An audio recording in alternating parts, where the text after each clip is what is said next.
Hey, everybody. Are you looking to get more followers on Instagram? Well, I think we all are. Are you wishing you knew the formula to build your engagement and growing your channel on Instagram? Well, do you need creative ways maybe to share the right content at the right time with the right people? Well, if those are yes to any of those questions, today's show is for you. Welcome to Marketing Unleash, the new show by Tailwind. I am joined here by the super smart and lovely Rebecca Radice. Rebecca, how are you doing today?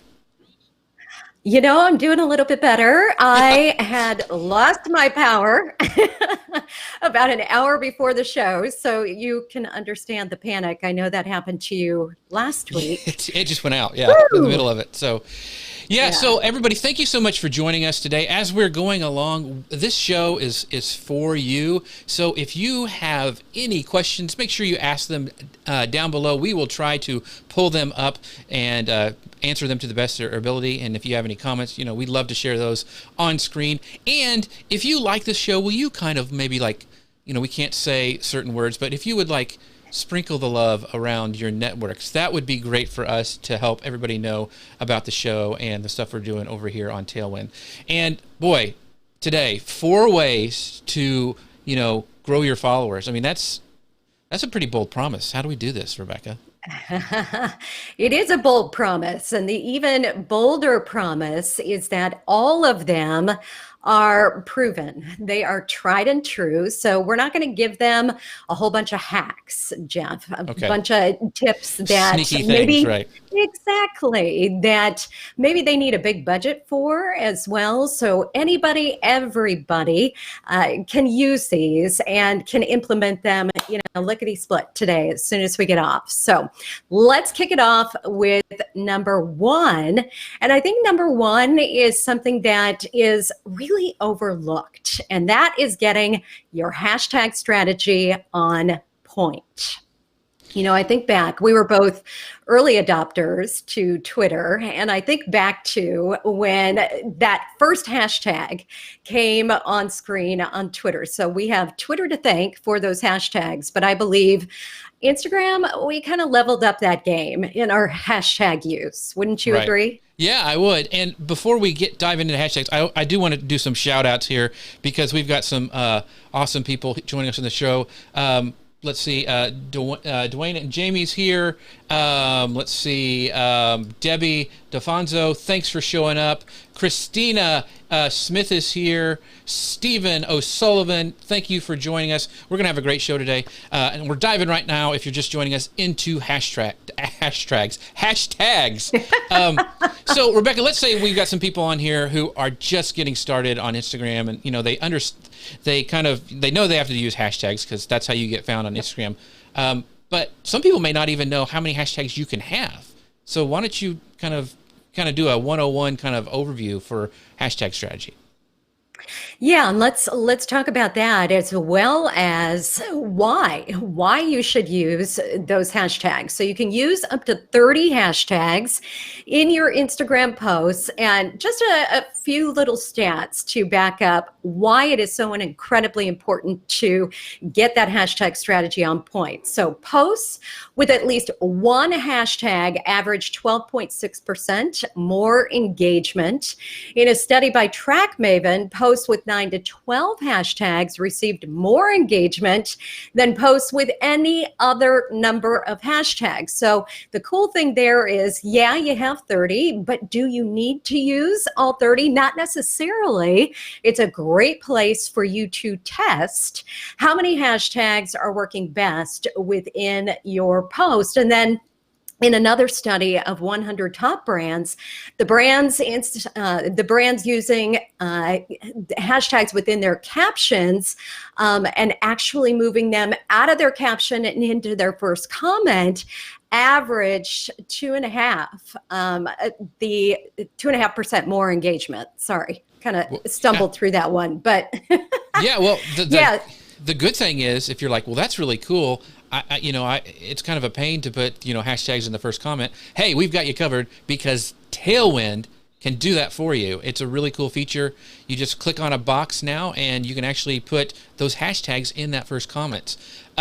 Because, and this is a great way, and I'm going to bring up Joe's question, because he asked, I don't want to be spammy, and how to have that balance. Putting those hashtags in that first comment can be a great way to not be spammy. Don't you agree, Rebecca? Yeah, you bet. It's a really great way to hide those hashtags. So, yeah, as you said, I don't want to look spammy. I don't want to appear like I'm shoving a bunch of hashtags into my caption. And so, what we had to do in the past is we had to, say schedule your content through Tailwind, and then go in and move those hashtags out of your caption and into your first comment. And now you can do it right within the app. So you can add your caption, and then you just click a little button that adds those hashtags, or will drop those hashtags right down into your first comment. And just to back up a little bit to your first question of, okay, so I'm getting started. I can use 30 hashtags, or up to 30 hashtags.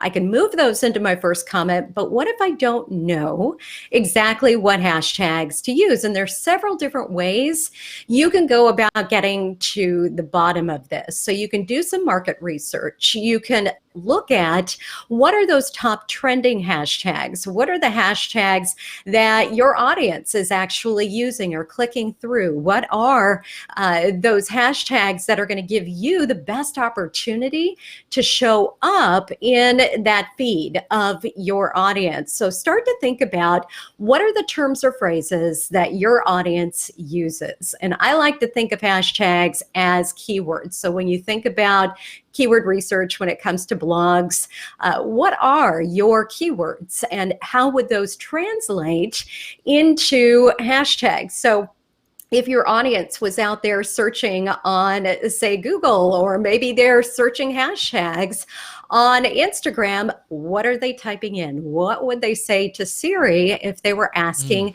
for your particular product or your service? And then those, just start to do a little bit of research. Start to click into those on Instagram and see how many posts are within that hashtag. So how popular is that hashtag? And if that feels like a little bit too much work for you to just click back and forth and have to go through all of those hashtags, again, you can do that right within Tailwind. So we intelligently help you find and source those hashtags that are going to give you the best opportunity to get found by your audience. So we actually color code them. And I know you and Jeff, being visual marketers, really appreciate visually being able to see, is this going to be a highly competitive hashtag? Meaning, is this going to be tough for me to actually show up in? And we're going to show you that. We're also going to show you what your best options are. So what is the best possibility for you? Maybe a little bit less in terms of how many people or how many posts are showing up in that hashtag, but you're going to be a bigger fish, right, in that small pond, as opposed to the other way around. So really starting with that market research, and then competitive research is also a great way to see what your competitors are using. So sit down and think about, who are your top 4 to 5 competitors, and then go take a peek. Go look at their posts and see what are those 30 hashtags that they're using. And more than likely, they're probably using multiple different groups of hashtags based off of what they want to be known for, or what they're already known for, and what are those topics. And so you want to think about that in terms of your content too, is, do you have 4 to 5 different topics that you're known for within your business? And then you can start to group those buckets of 30 different hashtags into those topics. topics. And the cool part is then you can save those right into Tailwind with our hashtag list, so you don't have to fumble around. I know I used to save them all just in my notes app, and it created I know it seems like, the struggle is real, but there was a lot of bouncing back and forth between an app and Instagram and then maybe a notes app, and ain't just nobody so got time for that. pieces. Yeah, you know what I mean? It's just like we got stuff to do. But one of the things I want to mention is you mentioned visually how that's color coded, which it makes it really easy to mix it up. So you're doing those niche hashtags and you're also putting in maybe some of those real popular ones that you want to kind of balance that out, and having it color coded, I think makes it really super easy. I do want to bring up, you had mentioned a stat before, and some people wanted to make some comments about that. That 9 to 12 hashtags is where it's at. Is that what that stat was saying, that was kind of the best kind of length? Best that is correct. Okay. Gotcha.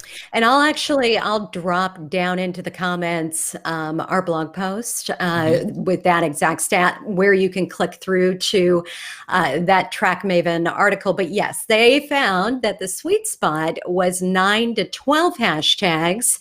I am of the belief that we've got room for 30 hashtags, and I take full advantage of that. Especially when you can hide it. Yeah.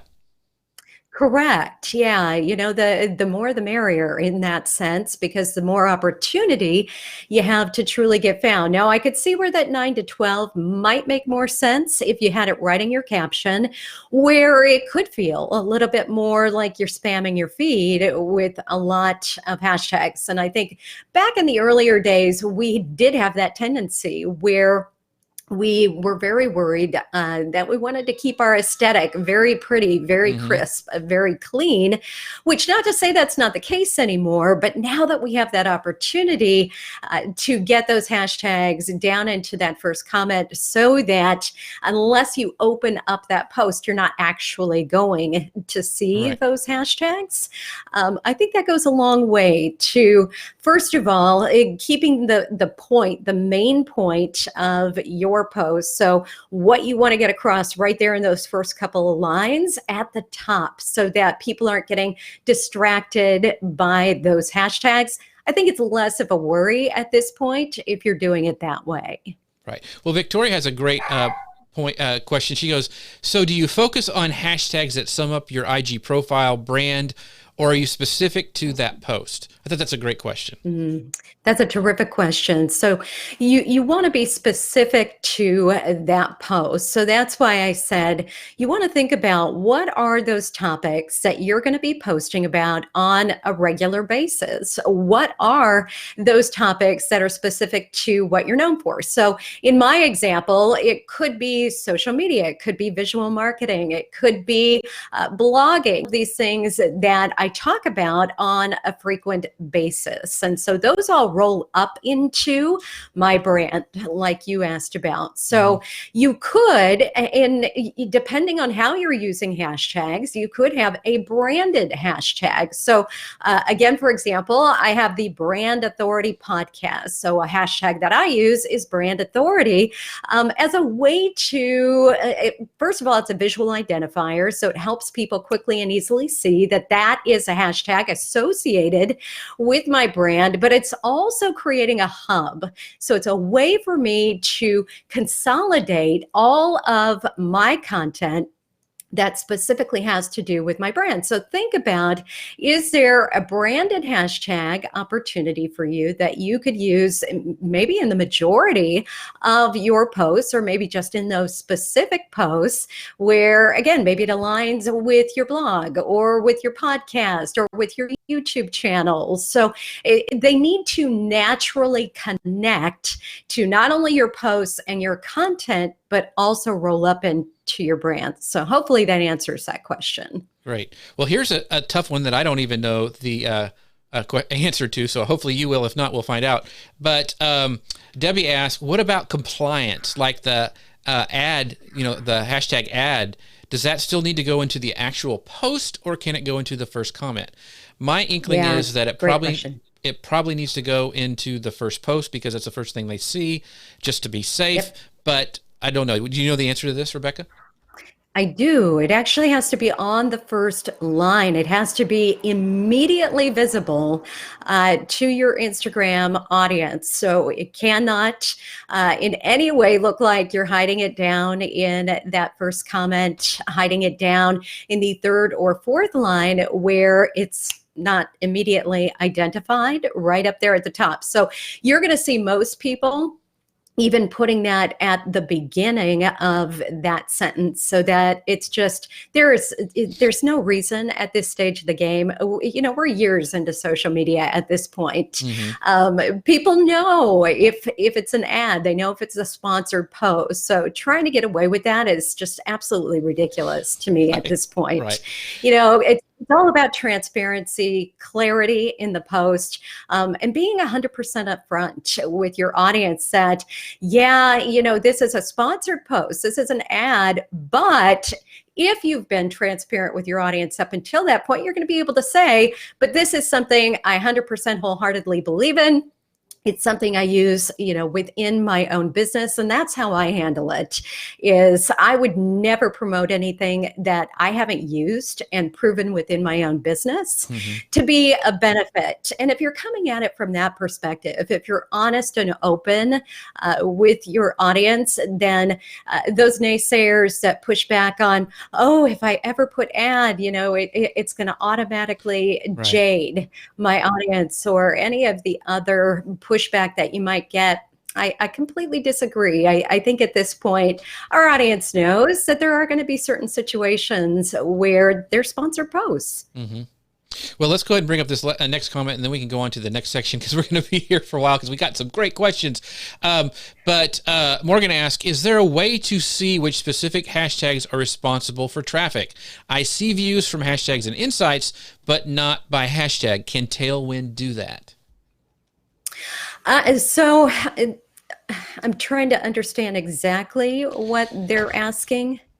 Yeah, I think now Tailwind doesn't give you that report which hashtag is actually, I don't believe, working and the numbers behind that. But because, like we talked about before, when you're doing research on hashtags with the hashtag finder, it's color coded and you can mouse over that and it'll kind of give you how popular that hashtag, the number for that hashtag, how many people are using that hashtag. And so that's how they break it down by color code. And so you can look at that and kind of use that as a judge to use that hashtag, or it'll even tell you the number when you have your branded hashtag, how many posts are doing that. So like when I have Manly Pinterest Tips up there, I can mouse over that and I can see how many posts I've done, or even other people, because you can own a hashtag, have used it. So you can see that way with the hashtag finder. I think that's what she was asking. What she was asking. Yeah. Okay.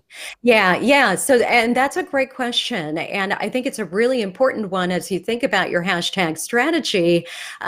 More isn't always better, meaning those bigger numbers within a hashtag isn't always a better strategy for you. Oftentimes, the ones that we're going to point out to you are that lower number, meaning a lower amount of posts that are happening within that hashtag, but a better opportunity for you to surface your content right up there at the top of that hashtag. So think about that too, that again, going back to the idea of keywords, oftentimes, we talk about long tail keywords as opposed to short, which just means a little extended, a little bit longer hashtag can often be better. So for example, instead of just using social media, you might look at social media marketing. A little bit longer hashtag might have fewer people using that hashtag. So therefore, maybe a better opportunity for you to get into that hashtag, actually gain some traction, and have your content show up within that. So that's where our suggested hashtags within Tailwind can really help you nail down what those best opportunities are. Yeah. So let's go on to the next point of the best way to grow followers on Instagram. But as we're doing this, as Rebecca gets ready for the next point, because we've got so many great questions, and we will get to those. If we don't get them to them during the show today, we will answer those in the comments to the best of our ability.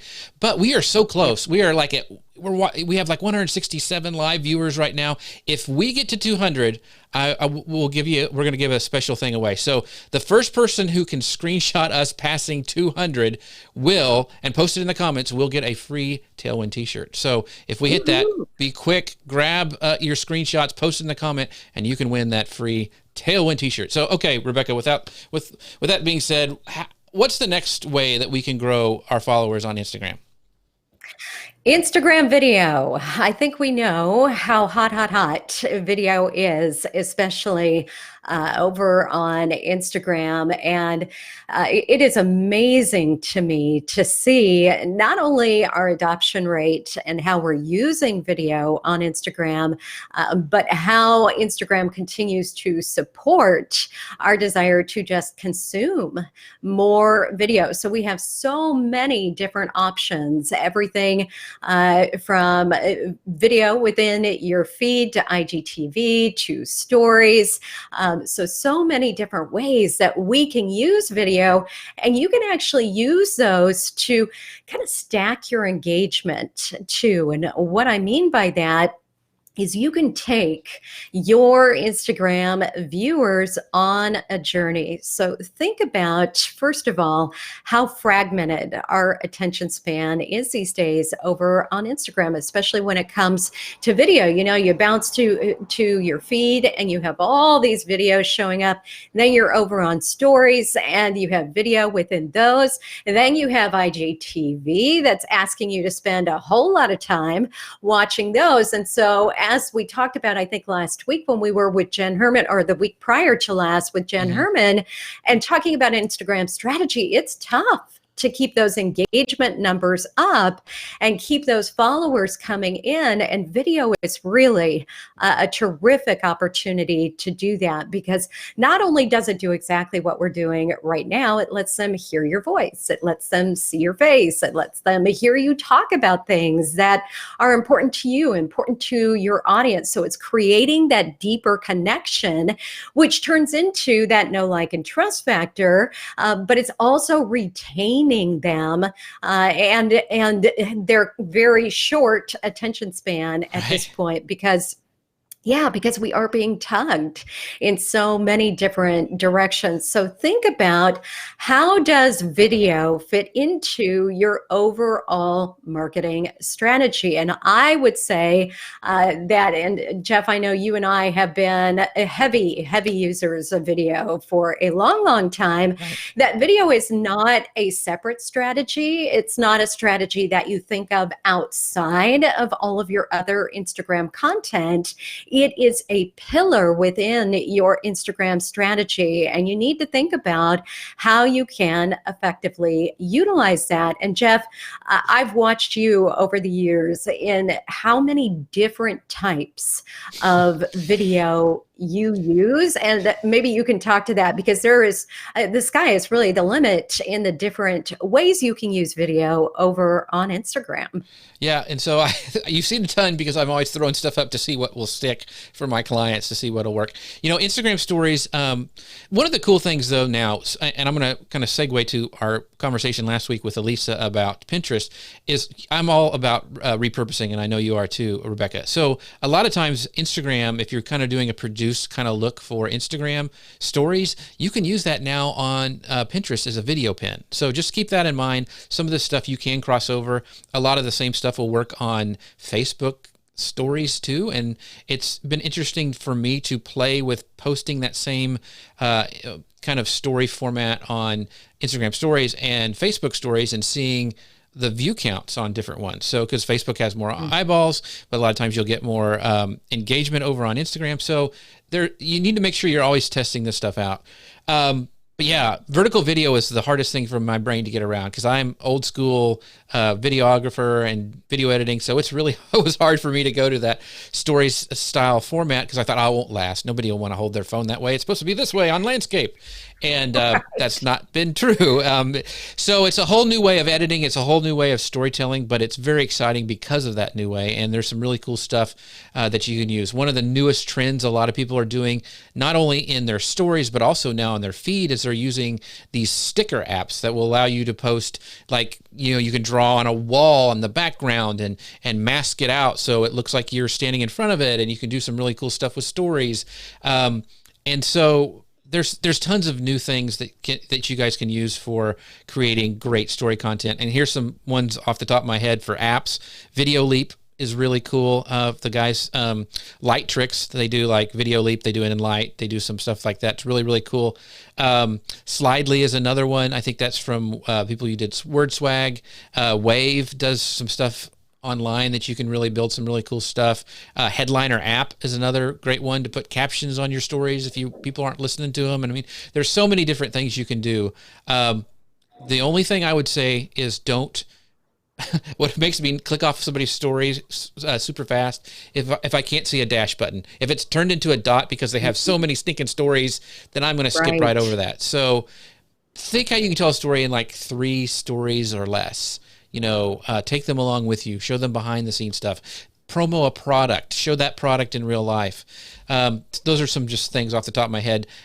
There's some really cool things now, how IGTV, which is also the Stories Time format, and Instagram has been pushing this out for a long time. They've wanted it to take off. They're starting to do some more stuff, and you've probably noticed they're featuring a lot of stories in the feed and also under Explore tab. So, a lot of people kind of gave up on IGTV. I think it's too early to tell, and I think they're going to put a lot more weight behind it. And even like a couple of weeks ago, they announced you're allowed to actually upload the horizontal video that you weren't able to before. You can now do that in IGTV. So so you can turn the phone sideways and it'll be full screen. So there's some cool stuff they're doing on stories and IGTV. And you look at some of the big wigs who are getting a lot of play there. Chalene Johnston comes to mind, and she really does a great job. If you want to see somebody who's using IGTV and storytelling and also inside the feed at the same time,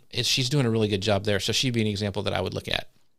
Yeah, absolutely. I love everything that she does. And, you talked a little bit about, kind of touched on why video is so important because of the algorithm and how Instagram really pays attention to those video views and the length of time that people are watching your videos. So the longer they're watching it, the more relevant your content becomes. And this all helps you, again, start to show up in the feed of your audience. So if you're wondering, is video really going to help me? Absolutely, yes. Like Jeff just said, you can see Instagram is doubling down on video and really going all in with features like IGTV. And so thinking about how does this fit into the type of content that you're sharing now and using those ideas Jeff just talked about to create a variety of types of content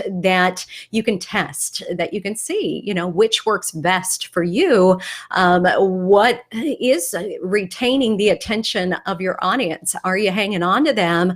And is there one particular type of content that they seem to grab onto more than ever? And then not being afraid to just doing that over and over and over. You mentioned Chalene, and the best thing she does is she shows up on a regular basis. And it doesn't matter, if she's working out at 5 a.m. in the morning. It doesn't matter if she's on her way to an event and in the car.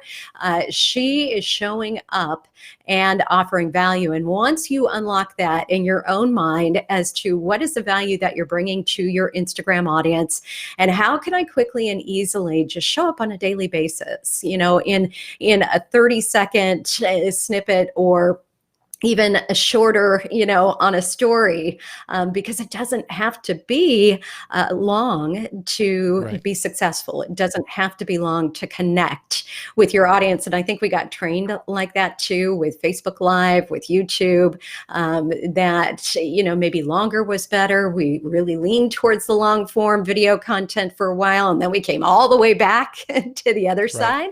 Right. So it's just figuring out, what that length is, what that content is. But I think the consistency part is really the key when, first of all, you start to strip away the nerves that come, into play with video content when you're just doing it.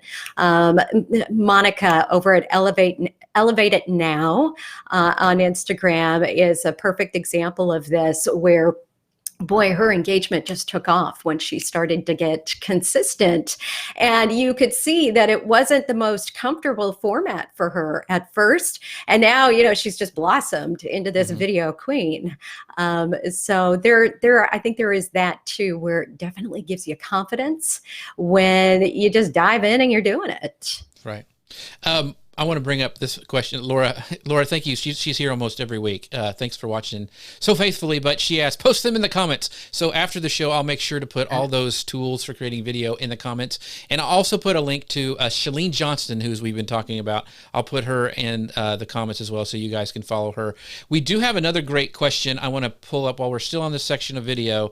How could we use video for digital printable products? And this is from Melissa. Well, Melissa, and I'll give you an example from a local company here, how they've used Instagram and Instagram stories to sell products. So there's a snow cone place that I love called Shivers, and they sell these snow cones out of a Airstream trailer, and they use natural stuff and all sorts of cool things. But they always run out. And at the end of the day, they always have a kid standing there with like the last ice cream cone, looking sad and having a sold out sign. And they post it to their Instagram. And it's genius. One, it shows the scarcity of the product. And they usually do the same thing with their products, with their t-shirts. They'll say like sold out or only 2 left or something like that. So they add scarcity into their stories and into their Instagram posts. When I just think it's so fun. And if your kid's featured, of course you're going to share it with everybody in your family and all over social media, because that's your kid on Facebook. And so they do a really great job of that stuff. So another way, I think for stories and using IGTV for digital printable products is to show that in real life, not just like on a rack somewhere or not folded up. If you're doing like t-shirts, I'm just kind of guessing here. But you want to show that people out using that product out in real life at the mall, skateboarding. I mean, it depends on, of course, your niche and your audience, but that's what I would do. Do you have any ideas, Rebecca? I think those are terrific ideas. I think anytime you can give people a real life example, real life look into how other people are actually using your product, getting them on video is another great way too, of what was their experience or how do they use it in their day to day, helping people overcome those immediate objections of, oh, I don't need it, or it's just like such and such, or it's not something I think I could actually use. Think about what those objections are, or what those frequently asked questions are that you get asked all the time, and then figure out, do you have top promoters or maybe ambassadors or clients, people that love everything that you do, everything that you put out, and would be willing to record maybe a short little video. Those I've seen used not just organically, but also in ads, highly effective because they are very personalized. They're very specialized in knowing who your audience is and then speaking directly to what that pain is and offering the promise of what it looks like in that after state once they've gotten to know you and actually purchased or worked with you. Yeah. And the thing is when it doesn't look like an ad, it always does better. I mean, so, you're talking about using those for an ads. If you're promoting something that doesn't look like a promotion and it looks really organic, or your humor does a lot of good things also, people forget things are ads if there's humor involved. And so, when you be really creative and make it look not like an ad, like it's something fun. It's something, like a testimonial of somebody thinking how great it is. So yeah, all those things are great examples. And let's see, here's a great, Laura has a great point. She goes, I think like any other product, show it in use, show the transformation it provides, teach people how to use it. Stories are also awesome because they have such an easy ways to engage, like polls, quizzes, far easier to get people to hop on versus feed posts. I totally agree. Those were great points, Laura. Thank you for sharing that. Yeah, that goes back to use all the features, right? Right. Use all the features within Instagram to really engage and inspire your audience. You can think about maybe you're creating a new digital product and you want to know. Maybe you're testing out titles, or maybe you're testing out a specific focus. Ask your audience, is this the direction that you should be heading? Are you solving the right problem? So many different great ways that you can use those features to get people interactive. All right. So the third way we can grow our Instagram comment is build relationships with comments, direct messages, emojis, and questions. Now, it took me a long time, and I'm not a big emoji user, but even your emails you send out, Rebecca, you put emojis, and I know you do it because it works. And so that's the reason. I mean, Rebecca doesn't do anything unless it works, and she's tested it like 1,000 different ways. So talk to us a little bit about this. So how can you build a relationship with an emoji? Yeah, well, it's interesting. I actually had a partnership a year and a half or so ago with Giphy, and we were testing not only GIFs, but emojis. And I had done a bunch of research, to your point, into the psychology of emojis. And they are so incredibly powerful when you think about what they allow us to do. So they kind of bridge that gap between what I'm saying and maybe you can't see, my face or the inflection in my voice. I think about back in the day when we used email so heavily, and we'd be back and forth in an email, and you'd be like, how should I take that? Yeah, that was kind of rude. Is he being a jerk? Yeah. And unbeknownst to me, you were being playful, and you just have a very dry sense of humor. But to that point, it was tough to figure out. And emojis really allow us, and so do GIFs, which are super fun as well, to extend our personality and capture that moment of what we're trying to convey. So yes, they work extremely well across social media, but especially on Instagram. They really picked up speed over there, where we can get our point across just like that without any concern of what you're saying being taken wrong or out of context.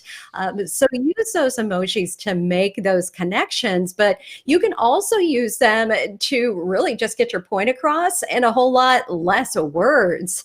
I don't think you need to use them to the point where sometimes I see emoji, emoji, emoji, emoji, and my brain is like, hang on a second, what are they trying to say to me? They're multiple personality disorders right there. Yeah, I can't understand them. Yeah, but use them fun. Use them as an exclamation point, to your post. Use them as bullet points. It's those line breaks within your Instagram post. I think they just do a wonderful job of being able to immediately express what the nature of that post is, what the energy behind that post is, and what the personality within that post is too. So give your post your personality and start to sprinkle those in there and see how people respond. You can even have fun, saying drop your favorite emoji, or the emoji of how you're feeling today, so something that goes along with your post can also be fun and kind of playful to get that into your posts.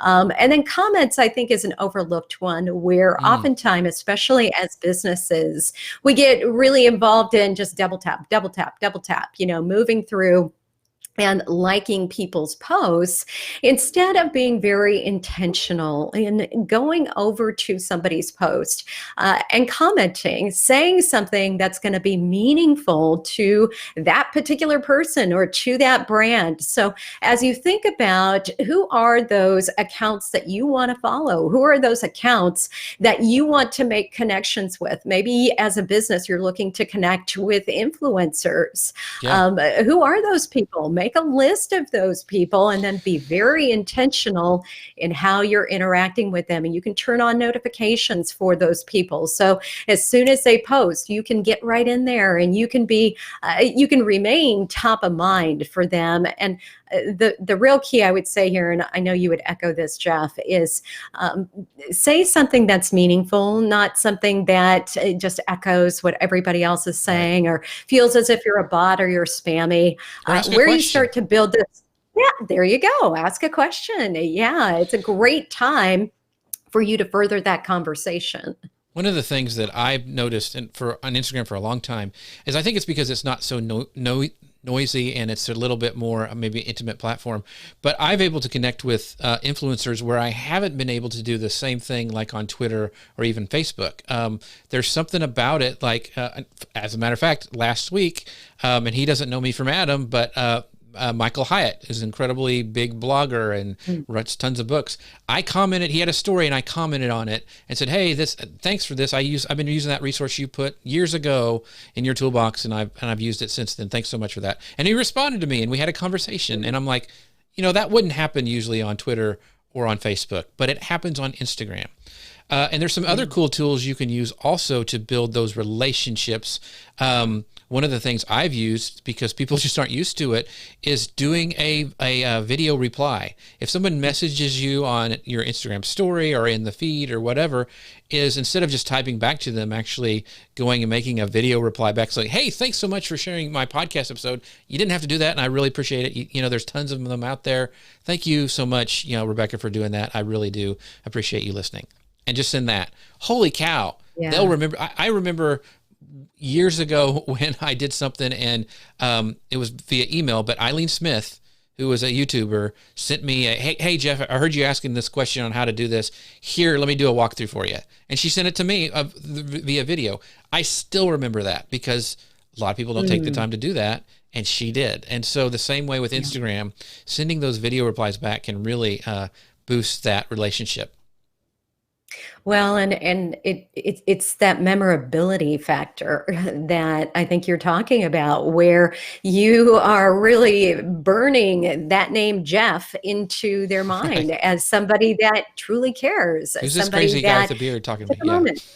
Yeah, no, but I think it's pretty special, to do something like that, because it does say, I've kind of taken it to the next level where I'm reaching out one-on-one, and Michael Hyatt is a great example of somebody who was touched by the fact that A, you took the time, and B, you shared, hey, you wrote this, and I remember that blog post where he shared his toolbox.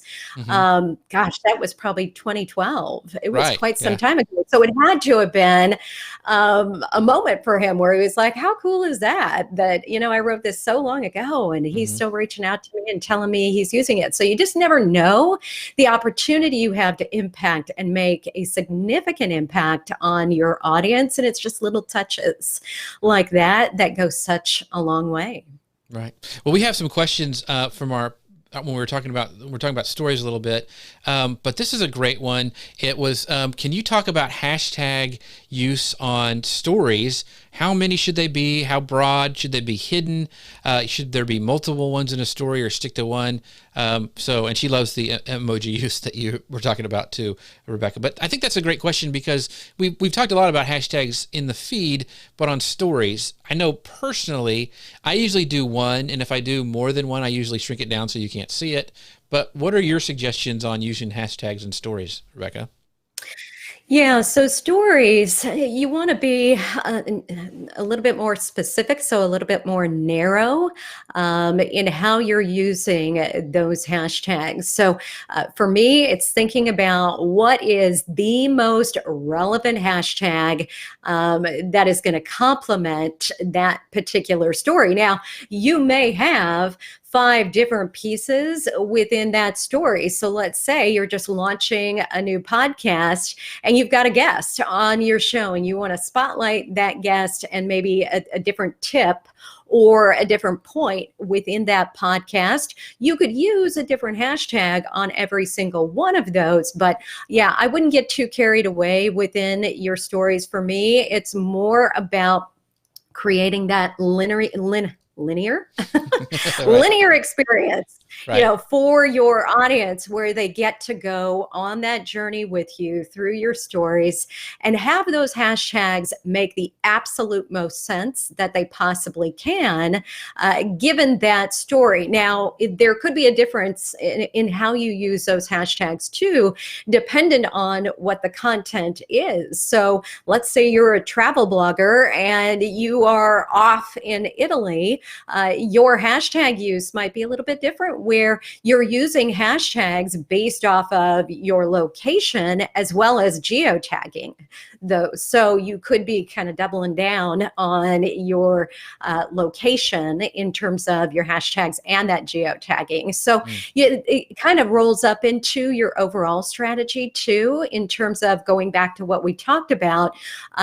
What are you known for, or what do you want to be known for? And staying pretty narrow and pretty true to that for stories. Gotcha. So let's go to our last point as we're getting close to the top of the hour. We got about 15 minutes left. So what's this, the last point that you would give for people to help grow their Instagram followers? Well, we touched on consistency just a little bit in terms of showing up and how important it is, especially with the Instagram algorithm and the weight that's being put into how often you're sharing, how often your audience is interacting with that content. So their interest in your content. So number 4 kind of goes along with that, which is posting the right content at the right time to get more real followers. So making Mm. sure that you are consistently showing up, but more than that, sharing the right content at the right time. So we talked about video content, really understanding what your topics are, what kind of content you're sharing, understanding what your audience appetite is, what they're looking for. So it's really knowing all of those details. And you can do this the manual way, where you can go into your Instagram insights. You can, which they automatically sort based off of your interaction, your engagement, and so you can start to filter through and see what kind of content is performing best, and you can create your own hypothesis around that. Of shots of me outside Right. because I'm a travel blogger do better than just pictures of the actual location where I'm at. So you could start to formulate a hypothesis around that. Or you could do it the easy way, where you can go into Tailwind, and within your dashboard and within our insights, we're going to show you a breakdown of which content has performed best over time. And you're going to start to see, either a theme within that. So these are the certain types of pieces of content that work best. And then it's very easy for you to start to create that type of content over and over and over again. I think there is that misconception that we have to always reinvent the wheel, that we all have to always create something different. And that's not the case at all. You just need to stay true to your brand, stay true to your audience, and listen to what they are telling you. Because, as we know, success leaves clues, and our successful Instagram content is screaming at us. It is telling us exactly what our audience is looking for. So when we start to, really pay attention to that, Jeff, Mm-hmm. then I think we strip away some of the fear or trepidation or worry of what am I going to post? What am I going to, what kind of content am I going to create? Because all of a sudden we see our audience is telling us exactly Right. what they're looking for. One of the examples of that is like when a lot of times, when Instagram first started, they're like, don't post video on Instagram because it doesn't perform well. But then I'd go and look at these channels where the only posts they had were video posts. And I'm like, there's a disconnect. And what it is they had trained their audience that they're posting video, and they liked it, and it took off. There's a famous, we had him speak at Social Media Marketing World a couple years ago, but he was a famous juggler on Instagram. All he did was videos of him juggling, but it was huge. I mean, everybody watched him, and but he knew what his audience wanted. And I think the only way to get to that point is to test and to see. Like you had mentioned, if they're really liking posts of me outside, well, I probably need to do more of me being outside and seeing, then you can mix it up a little bit and see what something may resonate again. And I think it's also, you can't, also it's a struggle. You don't want to be stale. You don't want to just, hear me outside of a tree every day. Hey, why am I not growing? Right. You want to experiment and try new things and see what else your audience's tastes have evolved to. But I thought those were good points. There is a great question by Debbie. She asked, is this what auto post slots are based on? And I believe she's talking in Tailwind, are specific insights. Is that what the those auto posts when we go into our scheduler, is that what it's based on? Yeah, so she's talking about your best times to post, and right within Tailwind, we do. So we're going through all of that data, and it's actually pretty complicated, our algorithm, but it is based off of your best times to post. And this means when your audience is actually online.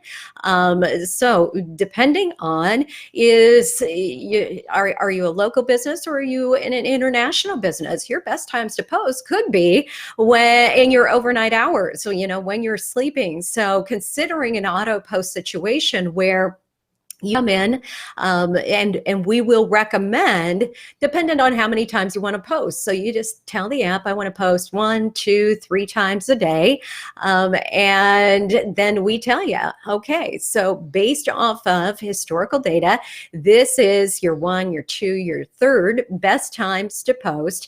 Once you choose those, then all you have to do when you're uploading your image or your video is just add that to your queue. And instead of you having to worry about figuring out your best times, it's just going to drop it right down into that next available time slot. So let's say you only want to post on Monday through Friday, for example. Well, then it's going to drop that down into your next available time slot based off of what is known as your best time to post. So yes, it is personalized to you. It is personalized to your Instagram channel and to your audience.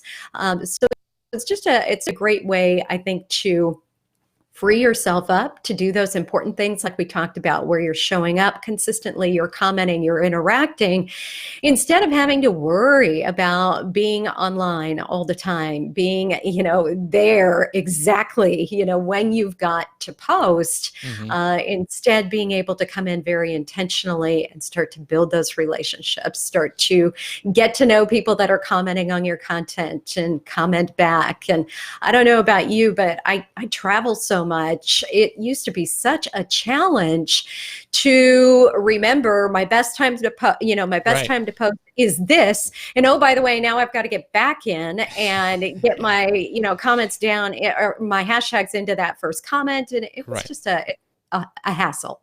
Yeah. So, it's especially with clients. And here's a great question by Kim Tucker, and I want to bring this up. Should you look to see if your times change occasionally?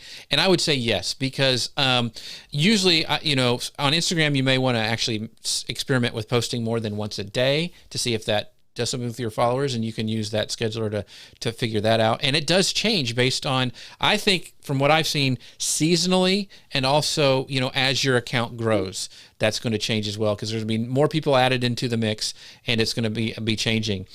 One of the interesting things that I have found, since I do this for multiple clients, is none of them look the same. There's I run an Instagram account for a cocktail. They make cocktail spices and stuff, and their best times to post are always like after 3:00 p.m. No matter how many times I run it, it's always after 3, and it's really loaded towards the end of the day. And for other clients, it can be sporadically throughout the day. Other times, like it can be more towards the middle of the day. But for this one, it tells me, yes, this is the place you need to be posting at, after 3 p.m. all the way up till, 10:30, which is kind of odd. I never had seen that before until I had run that algorithm. I mean, that best time to post a couple of times. So yes, it does work. And if you are running it for multiple clients, it's doing its job. It's telling you the best time to post. And I think that's just kind of fast. Those engineers over at Tailwind, they're geniuses. I think they're really robots. They know their stuff. I don't know if they're really real people or not. They are real people. Okay, you've seen them. I've never seen them. So real brilliant. Yes. Okay. Yeah. They're super smart. So I was going to say much smarter than me to be able to come up with all of this, but you make great points. Rely on the technology. That's what it's there for. It was created to free you up, to make your posting easier and simpler on a daily basis. And we quite frequently update ours as well, because your audience is changing, your growth is changing, and so you need to keep up with what are those best times. And it's not a set it and forget it situation for sure. So I want to bring up, as we end the show for today, sorry we didn't get to everybody's comments or questions. We will try to go get back into those back in after the show for those people who are watching the replay. But I did want to bring up this comment from Debbie. She goes, great, loving Tailwind so far. Thank you. Debbie, thank you so much for using Tailwind and trying it out. We really do appreciate you. And with that, we do have here's a link to where you can find out more about Tailwind and try it. I think there's a free trial, Rebecca, the bit.ly/marketing unleashed will get you there. And with that, Rebecca, I will let you have the final word. Yeah. So yes, if you go to bit.ly/marketing-unleashed, you get a full feature free trial. So if you want to kick the tires on every single feature within Tailwind, you can do that. We do not limit you in terms of all of those features that are available. So it's a great way for you to test it out yourself and see how much it truly can help you within your Instagram marketing. I know I have used Tailwind. My goodness, I've known Melissa over at Tailwind for maybe 4 or 5 years. I think we all met at Social Media Marketing World.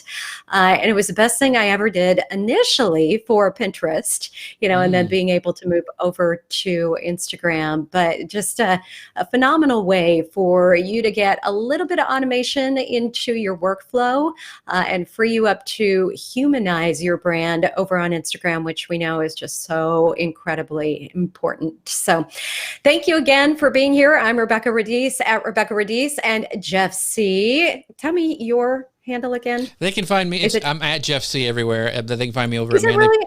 For some reason, I always think it's Manly Pinterest Tips. Well, I'm at Manly Pinterest Tips. This is my website. You can find me there too. But with that, we'd love to chat with you, whatever platform we're on. But thank you so much for watching, and we will be back next week.